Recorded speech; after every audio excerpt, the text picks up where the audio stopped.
3. Do you feel like you are always one step behind people who are more talented than you? What if everything you believe about talent and success is backwards? This is the story of two cooks who started in the same kitchen. One had a world-class education and natural skill. The other had nothing but a willingness to work. Only one of them succeeded, and the reason why will change the way you see your own potential forever. 3. Watch until the end to discover the powerful lesson that determined their fate. Why do some people with average abilities climb so high, while others with extraordinary talent never reach their potential? Why does the valedictorian struggle in the real world, while someone who barely graduated becomes a leader in their field? Perhaps you have asked yourself these same questions, watching others who seem to have every advantage, and wondering where you fit in. 3. But what if the common belief about talent is wrong? What if the difference between those who make it and those who don't has very little to do with natural skill, and almost everything to do with the simple, daily choice of how you show up? This is a story about two people who started in the same place. One had all the advantages, the other had almost none. Only one of them succeeded. Stick with me until the end, because this might just change how you see your own potential. 3. In the heart of a busy city, there was a well-known restaurant called the Gilded Lily, famous for its difficult standards and its head chef, Chef Marlena. She was known for two things: her incredible food and her ability to see what others missed. On the same morning, two new cooks joined her kitchen crew. The first was named James Walker, a 25-year-old graduate from a top culinary institute with perfect grades. 3. He had trained under famous chefs in Europe, and his skill with a knife was something to see. From his first moment in the kitchen, he carried himself with a quiet confidence. "I studied at the International Culinary Institute," he mentioned to the other cooks while straightening his new coat. "This should be a good experience." The second was named Sarah Jenkins, a 23-year-old who had never been near a culinary school. She couldn't afford it. 3. She had spent the last 3 years working the grill at a small diner on the edge of town, watching the cooks there and learning from cooking videos late into the night. On her first day at the Gilded Lily, her nerves were obvious. Her coat was borrowed and didn't fit quite right, and many of the French terms used in the kitchen were unfamiliar to her. But Sarah had something that no school could ever teach. Right away, the difference between them was clear. 3. James was always on time, but never early. He finished his tasks with great technical skill, but never offered to do more. When a busy cook asked for help, he would check the time and say, "That is not my area." He knew his talent, and he was sure that would be enough. Sarah arrived a full hour before her shift every day. She watched everything, asked thoughtful questions, and stayed after her shift to clean and organize. 3. When a fellow cook was overwhelmed, Sarah would finish her own work first, and then quietly go over to help. Chef Marlena watched both of them, but she kept her thoughts to herself. At night, Sarah would lie awake, her mind full of doubt. "What am I doing here? Everyone else has been trained. They know so much more than I do. I do not belong in this kitchen." But each morning, she got up and went in anyway.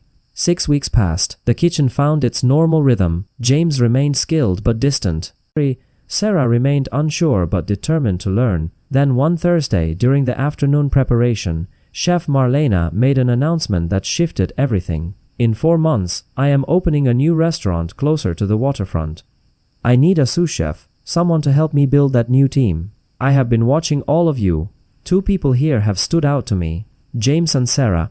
The kitchen fell completely silent. "For the next month, I will put both of them to the test. 3. You will each run different stations during our busiest services. You will handle the pressure, and you will create new dishes for me to review.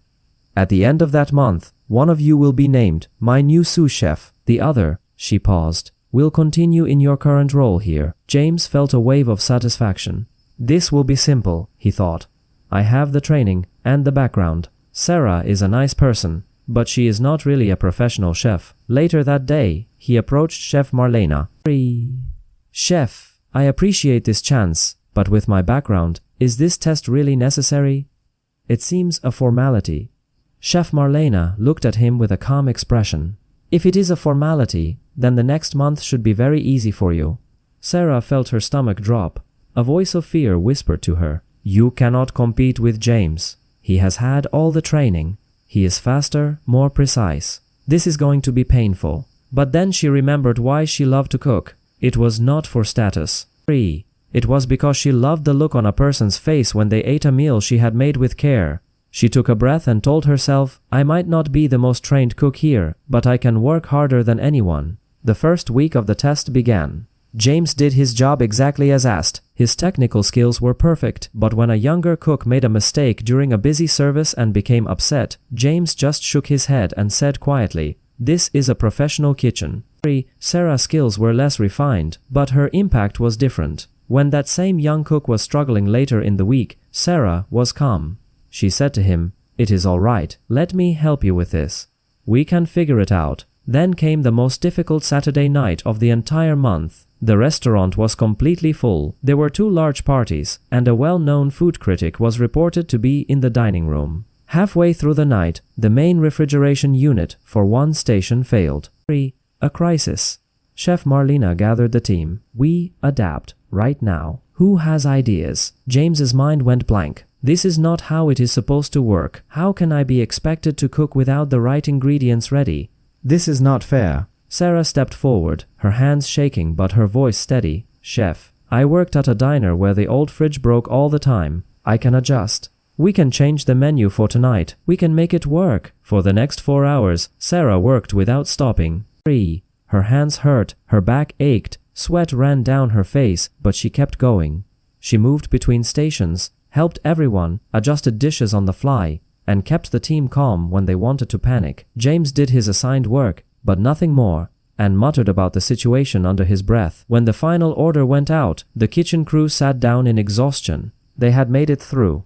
Chef Marlena stood in the middle of it all, looking at the 2 cooks. She still said nothing, but her eyes had seen everything. The next morning, a Sunday when the restaurant was closed, Chef Marlena asked both James and Sarah to come in.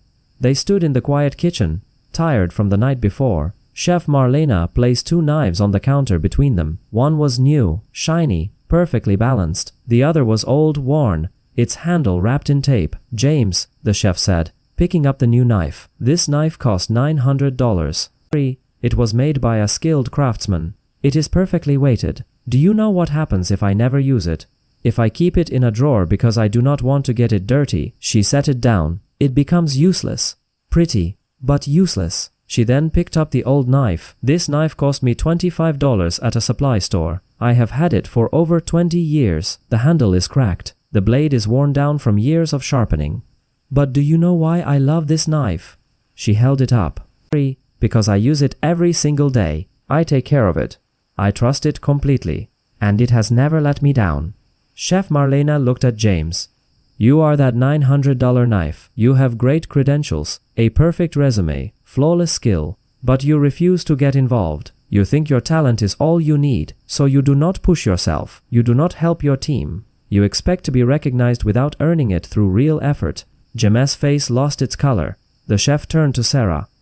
"You are the old knife. You are rough. You taught yourself. You are not perfect, but you show up every day, ready to give your best. You put others first. When the kitchen was in crisis last night, you did not complain. You fixed things. Let me tell you both something I have learned.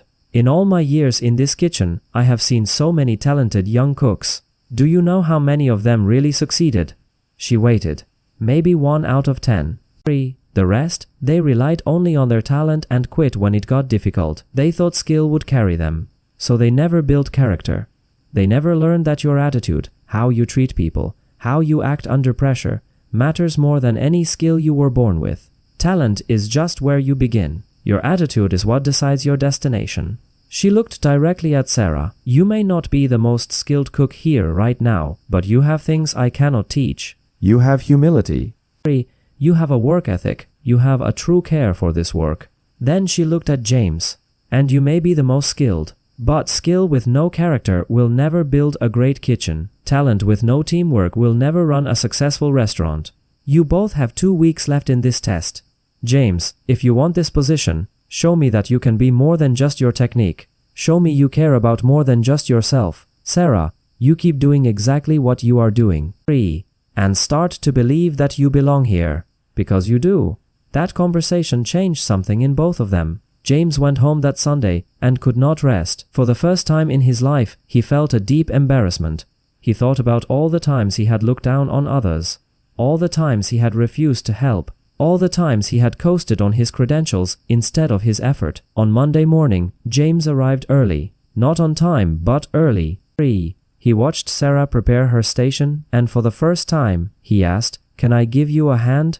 It felt strange at first. His pride fought against this new awareness, but slowly, he began to change. He stayed late. He showed a new cook a useful technique. When someone needed help, he offered it. It was not perfect. Real change never is, but the effort was real. Sarah, hearing Chef Marlena's words, began to trust in herself more. 3. Her skills grew quickly because she was no longer held back by self-doubt. She started to offer her own ideas for new menu items. Her confidence grew, not in a loud way, but as a quiet strength. The final test came. Create an original dish that shows your personal philosophy as a cook. James made a dish that was technically perfect. The plating was beautiful, the techniques were complex and borrowed from his training. It was impressive, but it felt empty. Sarah made something simpler. 3. A dish inspired by a meal her mother used to make, but lifted by the techniques she had learned at the Gilded Lily. It was not as complex, but it had a feeling to it. Every part of it told a piece of her story. When Chef Marlena tasted both dishes, she was quiet for a long time. Finally, she spoke. "James, your dish is technically perfect. Every method is correct." James smiled, thinking he had won. "But it has no soul. I do not taste you in this food. I taste your schooling." 3. She moved to Sarah's plate. "Sarah, your dish is more simple, but I taste passion. I taste a story. I taste someone who cooks because they love it, not because they want to prove something." That evening, Chef Marlena gathered the whole kitchen staff. "I have made my decision about the sous chef position." The room was completely still. "But first, I want to say something. James, you have grown more in these last 2 weeks than in all your time before. I have seen you help others. 3. I have seen you come early. I have seen you make a real effort.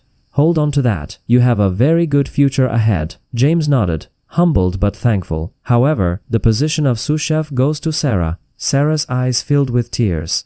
She could not speak. She thought back to her time at the small diner, wondering if she would ever get a real chance. She thought about every doubt, every fear, every moment she almost gave up. Chef Marlena put a hand on her shoulder. "You earned this." 3. Not because you are the most talented cook here, but because you showed me something more rare than talent. You showed me consistent excellence in your attitude every single day. 6 months later, the new restaurant by the waterfront opened with great success. Sarah led that kitchen with the same humility and hard work that had gotten her the job. And James, he stayed at the Gilded Lily, but he was different now. 3. He became a guide to the younger cooks, sharing not just his skills, but also the lesson he had learned. Talent without character is never enough. My friend, maybe you have felt like Sarah. Like you do not have the right education, the right training, the natural gift to make it. Or maybe you have felt like James. Like your credentials should be enough, wondering why you need to try so hard when you are already skilled. Here is the truth you need to hold on to. Talent is just where you start. 3. Attitude is what determines the finish. Talent gets you through the door. Attitude is what keeps you in the room. Talent might impress people for a night. Attitude earns their respect for a lifetime. Remember these 3 things. First, skills can be learned by anyone. Attitude is a choice you make every morning. Second, the person who works hard with average ability will always outlast the person who coasts on great ability. Third, success is not about being the best when you begin. 3. It is about being steady, humble, and committed every single day after that. So here is my question for you. Stop measuring your start against someone else's middle. Stop waiting until you feel ready to begin trying. Stop believing that talent is the main thing. Instead, ask yourself this: how do I show up? Do I offer help to others? Do I stay when it gets hard?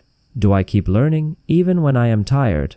3. Because the answers to those questions will decide your future more than any degree or natural gift ever will. You might not be the most naturally gifted person in the room, but you can be the most committed, you can be the most helpful, you can be the most steady, and in the end, that will beat raw talent every single time. 3. If this story connected with you, if you have ever doubted your path because others seemed more skilled, please share this video with someone who needs to hear this message today. Leave a comment and tell me one way you will choose attitude over talent this week. Let us build a community of people who show up, work hard, and lift each other up. I will be back with another story to help you keep growing. Until then, remember, it is not about where you start. 3. It is about how you choose to show up every day after.